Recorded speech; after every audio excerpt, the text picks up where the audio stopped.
Hello everyone, সবাই কেমন আছো? চলে এসেছি আজকে আরও একটা ভিডিও নিয়ে। তো আজকের ভিডিওটা মূলত একটা দেখো এই ফুলটা কে কে চিনতে পারো অবশ্যই আমাকে জানিও কাদের কাদের রয়েছে।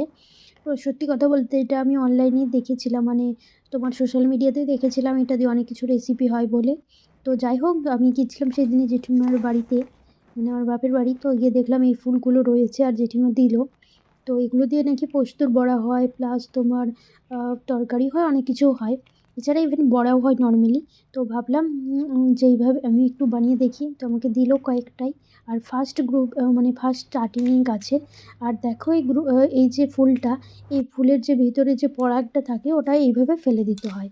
তো আমি নিয়েছিলাম, তারপর ওটাকে ধুয়ে রেখে দিয়েছিলাম। আর তারপরে দেখো যে নিয়ে নিয়েছি বেসন আর কর্নফ্লাওয়ার, একটু অল্প জোয়ান দিয়েছিলাম। তোমরা এতে চালের গুঁড়োও দিতে পারো, আমি একটু দিয়েছিলাম পরে। আর তো যাই হোক, আর এখানে দেখো আমি সব রকম মশলা দিয়েছি, একটু দিয়েছিলাম জিরে গুঁড়ো, হলুদ গুঁড়ো দিয়েছি, কাশ্মীরি লঙ্কার গুঁড়ো দিয়েছিলাম কালারটার জন্য, নুনও দিয়েছি। আর হচ্ছে তোমার সব রকম মোটামুটি একটু করে দিয়েছিলাম অল্প।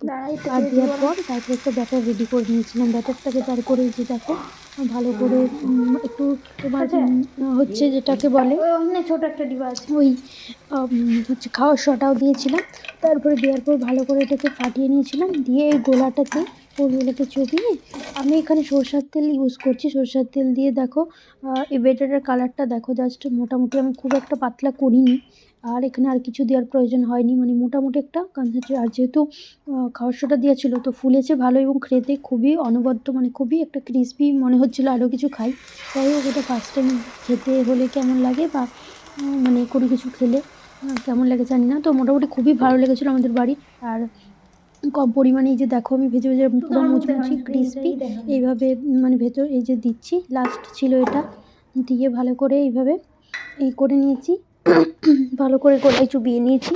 দেওয়ার পর আমি সরষের তেলে যেহেতু এটা করছি তারপর দিয়ে দিচ্ছি ডিমই আছে, আমি ভেজেছি এটা, দিয়ে উল্টে পাল্টে নিয়েছি, দিয়ে তারপরে তুলে রাখছি।